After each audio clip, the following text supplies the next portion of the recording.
Radical. Through the years, I've covered a whole lot of scams and scammers, but specifically when it comes to YouTube and the gaming community on YouTube, but sometimes scams outside of that, but mostly it's been centered around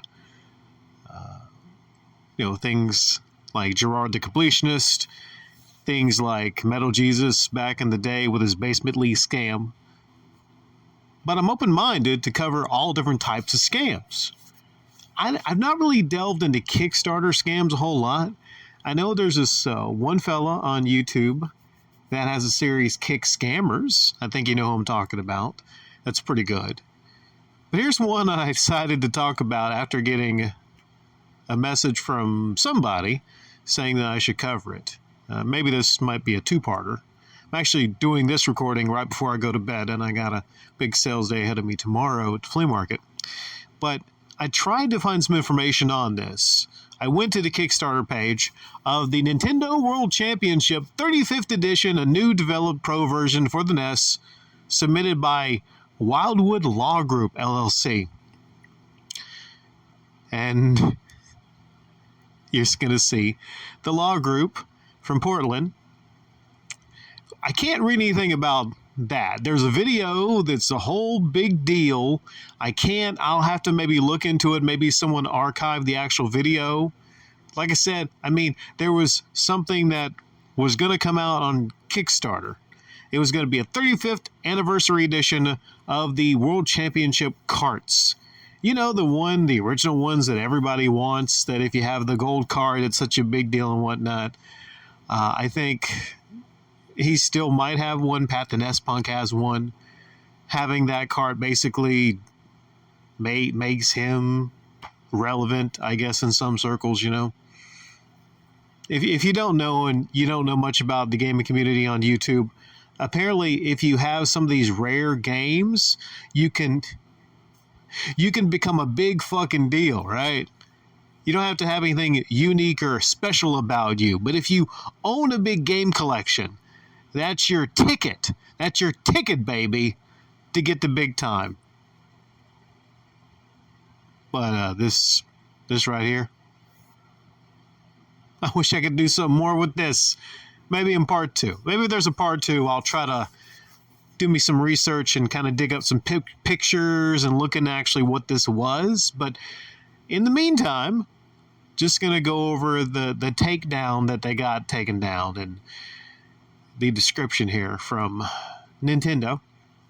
Nintendo owns copyrights in all aspects of its Super Mario Brothers and Rad Racer video games. Oh, yeah, they do. Including but not limited to its characters, audiovisual works, and software covered by the U.S. copyright registration numbers. Description of infringing material. The reported campaign displays images of Nintendo's Mario character and portions of the audiovisual works from Nintendo Super Mario Bros. And Rad Racer video games in connection with the creation and distribution of unauthorized software that incorporates copyright-protected material from Nintendo's video games in violation of Nintendo's rights. Damn. You gotta have some brass balls to actually make a fucking Kickstarter. A fucking Kickstarter revealing the 35th anniversary version of something Nintendo had. This is entirely different. We talk about the past couple days, them taking down ROMs off of M's Lair, some old ROMs and whatnot. This is a Kickstarter begging people for money. This is not even something that they created out of their pockets. No, they're begging people for money to actually get this made. So I'm a little bit, I gotta say, when it comes to things like Kickstarter, honestly, you're better off going to the Kick Scammers and looking up Kick Scammers on YouTube, like I mentioned before. And hopefully that person will actually have a Kick Scammers on this lined up. But I'm just going to say that there's a lot of scams that are developed. The origin is Kickstarter. So if you're used to just being scammed from YouTubers, like let's say Metal Jesus back in the day, trying to get your donations to fix his leaky basement back in 2018, you might be interested to know that there's a connection here even to that group of scammers and e-beggars called the Metal Jesus Rocks crew that for years have been a little bit shady. And I covered some of that shadiness from years ago, starting with, of course, there was a basement leak scam.